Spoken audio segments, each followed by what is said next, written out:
Welcome back to Stretch Your Dollar on the Town. My name is Odyssey, and I am here with my co-host Akua. Hey guys, welcome back. As you know, this show takes you on a journey with us to some of the places that you can shop and eat across the DMV. That's DC, Maryland, and Virginia, while doing it on a budget and keeping the coin in your pocket. Most importantly, having fun. That's right. So it is a new year, 2026. Yes, we are in a new year, new beginning. Fresh start, new year, new us. New goals. Yes. New aspirations. That we're going to accomplish. We are. We are looking forward to that. I know that I'm looking forward to 2026. I hope you all are looking forward to the new year as well. And I'm just ready because 2025, I don't know. We're going to put that in the past. But 2026, we are going to have a good time. I'm so excited for this year. I cannot wait to see what it holds for me and everyone that I love and you all watching. But I think that we are going to just start off the new year strong financially, and we are going to take you with us on how we're going to do that. Yeah, so in this episode, we're going to be talking about our goals for 2026, how to be consistent with them, confident in them, and how to surely accomplish them, hopefully by the end of the year. I really, really hope. Yeah. So we're also going to be discussing how to set yourself up financially for the new year, jumping into budgeting for 2026, where the goal is less panic, more planning, and a lot fewer, where did my money go? You know? Yeah, we're not doing that. We're not doing that this year. We're being financially responsible, as my mom liked to say. We're being financially responsible, and at the end of the day, I feel like 2026 is all about hitting the new goals. I'm a goal setter. I love it. I'm all for it. But yeah, likewise, I'm ready to just hit the ground running, get started on these, and just get to where I want to be. Yeah, and I feel like we're gonna do it. Don't worry. We are definitely going to do it. Let's first start with the word that keeps floating around, money. Yes, we are all talking about budgeting for 2026. And today we are going to talk about just not those numbers on a spreadsheet, but how to turn those numbers into real life action and just the mindset of how to plan for what's coming up throughout the year. Yes. Today, we are joined by Chip Lupo, a Wallet Hub writer and analyst who will help us crack the code on budgeting from 2026 and tools that we can use to stay on top of our finances and goals. All Chip, right. welcome back. Hey, Chip. Welcome. Happy New Year to you. Happy New Year. Happy New Year. So let's just begin. Let's start after the beginning like we always do. What are your recommendations for setting up the budget for the entire year of 2026? What would you recommend? Well, the first thing is to understand is that when it comes to personal finance, and it's a new year, so this is the perfect time to get some resolutions in order. When it comes to personal finance, budgeting is the cornerstone. Look at it in terms of if you're trying to learn how to play a musical instrument or excel in a sport, you start with the fundamentals. You master the fundamentals, and ultimately you'll be successful. Budgeting is the cornerstone. It is the purest fundamental when it comes to budgeting. And it's important to make a budget, obviously, because if you're spending too much on your credit cards and you don't know where your money's going, that's an indication that you need to set up a budget. It has to be realistic, though. You can't leave anything out. Make sure that you list all of your expenses. Even sometimes people get caught. You have like maybe some software, something that's renewable every year. And then or maybe a warehouse club membership once a year, those will pop up on you. So you want to review your bank statements regularly and be aware of those and get rid of some that maybe you don't use. Maybe that free trial for Netflix that expired a year and a half ago and you're still getting billed for it. Maybe you don't watch Netflix that much anymore. A gym membership that maybe you don't use that much. You'd be surprised how much money you would have available, extra income at the end of the month, just by reviewing and taking care of those. But the budget has to be realistic and it has to adjust. Too many people that have budgets are still basing those budgets on pre-COVID spending levels, which is totally unrealistic because wages aren't keeping up with the rate of inflation. So you have to adjust both accordingly, both your income and any expenses, and adjust those. Now, when it comes to expenses such as, say, utilities, for example, Yeah. You want to come up with like an average to set aside every month, because some months, now I know in DC it can get cold in January, so your heating bills might be high, hot and Yeah. humid in July, so your air conditioning bill is going to be high, kind of stable maybe from March to May and maybe from September and October. But take a year's worth of your power bills, throw out the high and the low, and get kind of an average. So that way, in those peak months, you're not going to be caught short. Yeah. Okay, I can definitely agree with that. I'm someone who cut off my Netflix subscription because I didn't watch it, and I was like, I'm spending all of this money. I'm paying this amount per year. I mean, per month, because it comes out every month. I was like, I have to cut it, so I did cut one of those out for subscriptions, as you mentioned earlier. Yeah, I liked all that you said, about having the fundamentals and making the budget realistic and also being able to adjust. I think that's something I need to work on, really just the adjusting part, because I'm good at like setting a structure, but when I can't follow it, I get all, Yeah, Well, that's and the you're key. not the only one. Well, that's key because so many people start out with good intentions. So it's key to make it realistic, something that you can stick to. Don't make it so extreme that after the first month you're going to be so discouraged that you're just going to give up on it. So you want to make it realistic. Don't go to extremes like with any other type of resolution. If you tell yourself you want to lose 30 pounds in the month of January and you don't, you're liable to quit. So set small but realistic goals. Okay. So, does Wallet Hub offer any budgeting plans or any tools that people can use? I know a lot of people are doing spreadsheets. Some people are actually writing it down and putting money to the side. Do you guys have anything that you recommend for some families to use? We do. Wallet Hub does have budgeting apps, and a lot of your personal finance sites have these tools, and those are excellent for people who maybe you're not sure how to even begin creating a budget. Now, you'd never get my mom or my father-in-law to sign these because they do the traditional notebook with their calculators, and it's worked well for them for years. So, and I recently graduated from the spreadsheets to Okay. the budgeting app. So they're a great tool. You can set them up however you want. They can give you notifications of upcoming expenses and give you notifications about what your income is going to be or any changes in it. And you can tailor it pretty much however you want. Okay. All right. And what's one category people consistently underestimate when budgeting for the year? One thing that people, again, it's the recurring costs. Most people are pretty much aware of what their mortgage is going to be, what their car payments are going to be, those types of things. It's these recurring costs that are usually don't show up on your bank statements. A lot of people put them Mm-hmm. on credit cards Mm, and then just pay the credit cards every month, Yep. which is that's key. But me. if which is a good strategy because sometimes you can get reward points for streaming subscriptions, but you want to pay that thing off every month. Otherwise, interest is going to pile on top of that balance at 22, 23%. So those subscriptions are going to wind up costing you more in the long run, which is why it's important. That's what people underestimate, these underestimated costs, these free trials that have since expired, and you're paying for services that you no longer use. For the most part, people are pretty much aware. And like we mentioned before, things like your utilities, kind of just do a general average so you don't get caught short every month. Okay. Good tips. Good tips. And for some people looking to save money, what would you recommend? Well, another thing that you can do also is look to maybe get a higher interest rate on your accounts. If you have a Mm, traditional checking account or savings account with a brick and mortar bank, chances are you're probably not making very much interest on it.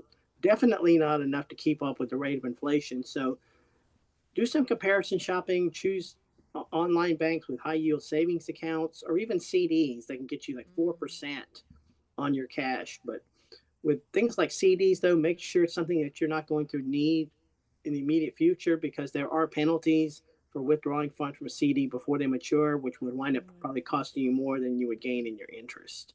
yeah. Yeah. Look for try to pay off at least for those of you who don't pay off your credit card bills every month. Maybe you got a little crazy over the holidays or got caught with an unexpected vet bill or car Oh mm-hmm. expense. yeah. At least try to pay off 25% of your credit card debt because the average credit card debt right now in this country per household is about $11,000. Wow. Now the average Excellent. average savings is like $8,000. So you can see kind of a shortfall there. Yeah. So you kind of want to at least pay off 25% of your credit card debt. Avoid just making the monthly payment every month Yeah. I've heard that. I've heard that a lot. I've because heard that a lot. otherwise because you're basically that's going applied to interest, and the interest on a credit card accrues daily. So if you pay the minimum, say $35, you get your statement back the following month, Mm. and assuming you didn't make any purchase, like, well, wait a minute, why is my balance not $35 less than it was before? Well, because the interest piled on top of that. So you definitely want to pay at least 25% and pay well above the minimum until you get it paid off. And if at all possible, try not to put any additional charges on those credit cards. Absolutely. Yeah. All Um, right. you, No, you can go. a last question. If someone didn't budget at all last year, what's the first thing they should do now? First thing you should do is gather up your at least maybe a couple of months worth, if you can, an entire year's worth of bank statements, credit card Mm, statements, some of your check stubs or payment statements if you get paid online, and start from there. Yeah, literally, you have to start from scratch. But this is where these budgeting apps are key because you can basically just plug all of that in. It'll do the calculations for you, but you literally do need to start from scratch and don't leave anything out. So you want to get every at least a couple of months back so you can kind of look for trends again, like we talked about with utilities, or maybe gas prices have gone up or down in recent months to get somewhat of a baseline, but literally start from scratch. But it starts with gathering up as many statements, bank statements, credit card statements that you can, check stubs, and Mm-hmm. then again, the budgeting app will do the math for you. Or if you just want to start out and jotting it all on paper just to get an idea, and then go forward with a budgeting app, that will work too. yeah, that's really smart because I feel like those bank statements, when you look back, it really tells you, like, all right, this is actually what I'm spending my money on. And this is kind of like, okay, let me put some money to the side for this. I see I spend this a lot or I go Mm-hmm. here a lot. And I think that that's a really smart thing. Print out those bank statement guides. That will tell you everything you need to know Right. about your finances. And if your bank statement is showing a credit card payment, say of $750 a month, like what in the world did I spend 750? Then you want to grab the credit card statement and kind of match it up and make sure those things match up too, because sometimes Mm-hmm. nothing else, reviewing your statements regularly, that might avoid you getting caught with any unauthorized charges or any kind of suspicious activity. So, if nothing else, you want to review your statements and your credit report regularly for any kind of discrepancies. And if you see anything fishy, you want to let your lender or let the credit bureaus know immediately. Perfect. Well, thank you so much, Thank you Chip. so much, Chip. I took a Oh, lot my of pleasure, good lady. notes. I'll help. Yeah, we took a lot of notes. Don't worry, we are keeping everything that you said. We're taking those recommendations in because it's the start of the new year. There's no reason why anyone should be saying, "What happened? Where did the money go? Where did the Well, money good. go?" Well, good. I'm going to check back with you ladies next year and make sure you all are on the ball. Yep. We appreciate that. Well, thank you so much. Thank you for taking the time to speak with us today, and I hope you have a good one. Bye. My pleasure. Bye. Again, happy New Year to you guys. Talk again Happy soon. New Year. Those are some great tips. Thank you so much, Chip, for joining us and telling us all about how to budget in 2026. Even though we're Yeah. at the start of the year, I think it is good to get a head start on what we want throughout the entirety of the year. Yeah, for sure. And I'm definitely going to take some of those tips and budgeting hacks that he told us about earlier because Lord knows I am trying to pay off my student loan debt. Mm-hmm. I am trying to make sure that I'm financially set up for 2026. I mean, this is the first full week that we've gone through of 2026 and I think I did a good job so far. I haven't spent too much. But yes, I think We I'm still doing have a a good whole job. year to go, but you We can do. do it. We can do it. We do. But don't go anywhere yet, guys. After the break, we are going to break down a vision board and what that means for us, and you might get the chance to see ours. So stay tuned. Okay, everyone, welcome back. Now, I am so excited for this next part, Akua, because this is something that I have been doing for the past few years. I just started doing it. It's new to me, but I am talking about vision boards, creating that vision for the new year. I know a lot of people do it on the 31st. A lot of people do it on the January 1st, but I like to do it within the first week of 2026 because I have to really think about everything that I really want to put on that vision board. Likewise, like when I was creating my vision board for this segment, I was just thinking about all the stuff that I didn't get to accomplish last year that I really wanted to. And so I'm really excited for us to showcase our vision boards to each other. I've only done a few vision boards in the past, and I haven't really stuck with them. Yeah. So hopefully maybe this year will be different. Yeah, hopefully this year is going to be different because I know that, you know, vision boards are about manifesting. I mean, we're not saying that you're going to put a mansion on your vision board and it's going to pop up overnight, but it's just something that you can work toward. When you see it, you can believe it. You can be like, I can really do this. You know, something visual that you can just look forward to. Yeah, exactly. I like that, you know, with vision boards, like a lot of them are collage style, just because it shows that you don't have to accomplish all of these things linearly. You can do them, you can accomplish something, you know, at the end of the year, beginning of the year, whatever. And so I'm excited for this project. I think it was really fun. Yeah, me too. And I think that, like I said earlier, like with doing the vision boards, you get like a clear, like, look, like, okay, this is what I want. This is what I'm going to go for. And I feel like vision boards help a little bit more because instead of just writing it down, you have something to look at. Yeah. Like something to just visualize, vision board. Exactly. It's not a list that you always have to stick to. Yeah. So let's just talk a little bit about how the vision boards got started. I mean, I feel like it dates back to, you know, a couple years, like centuries ago, maybe. According to one source, the roots of this practice extend back to ancient Egypt, where people expressed their most profound desires by crafting hieroglyphics on papyrus scrolls, if I'm saying that correctly. And, you know, vision boards, they can be physical, they can be on a poster board, magazine cutouts, or they can be digital on a phone or your wallpaper. We did digital boards for the purpose of this segment. And some people, you know, go for the bigger picture. Some people can do smaller picture. My manager, Larita, she was telling me how she's done vision boards for like 5 years. Oh, and wow. I feel like that's cool. a really good idea because then you don't have to rush to get everything done in 1 year because sometimes certain goals or dreams are just not possible when within that year. We can only control so much. Right, exactly. And I had to tell myself while I was making this, I'm like, I'm an overachiever. Like, I can't do all of this in 1 year, but I'm gonna. It's on my vision board. But I know that some of it also dates back to the 1960s when the idea of just creating something visual just flourished, and it was just a process of harnessing that mental energy and just to bring some positivity to your life.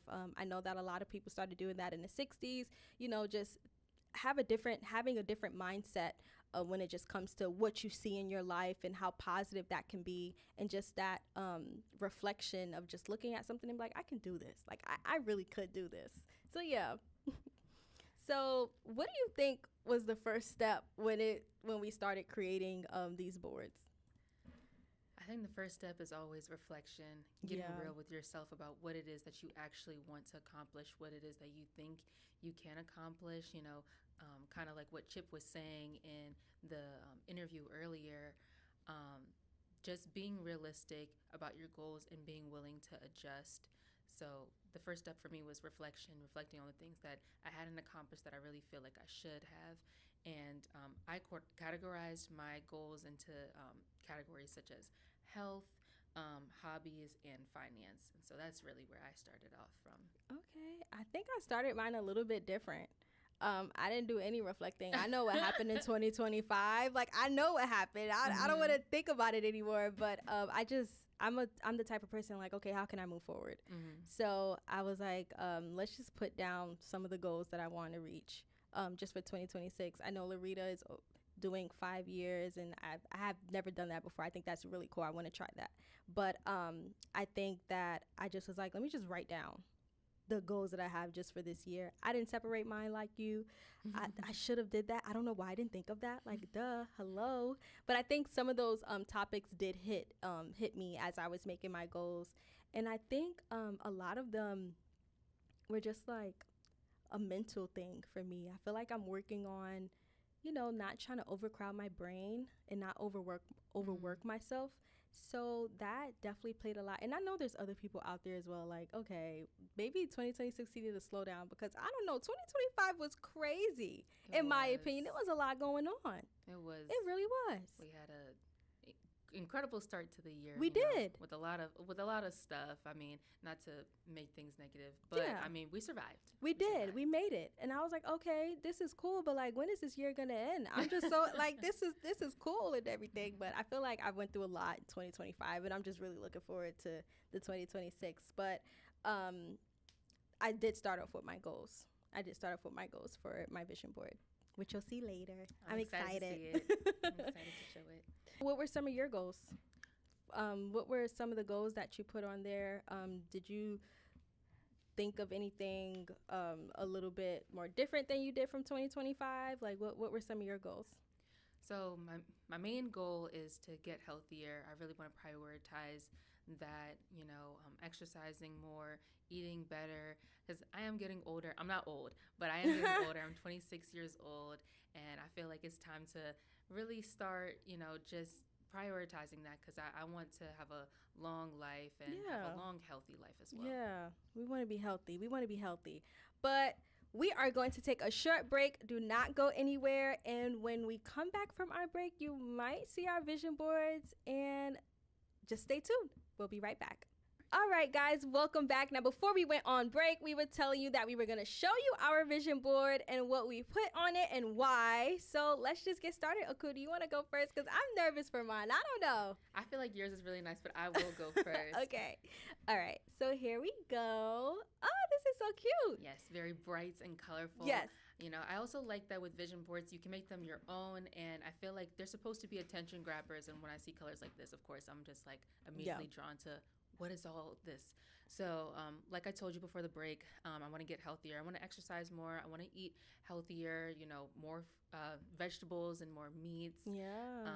I see the food. I see the healthy food up there. Yeah, I'm just trying to get healthier, not for superficial reasons really, but just so that I can just live a longer life. Another big goal of mine is to really work on my hobbies. I want to get back into singing. That's something I used to do a lot when I was younger. I used to hear you singing in the newsroom in the morning. I hear you humming.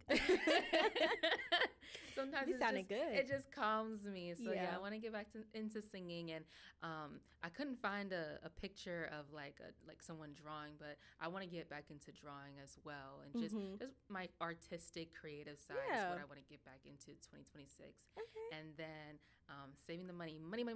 Yes, money. That is the word that has been floating around. Money.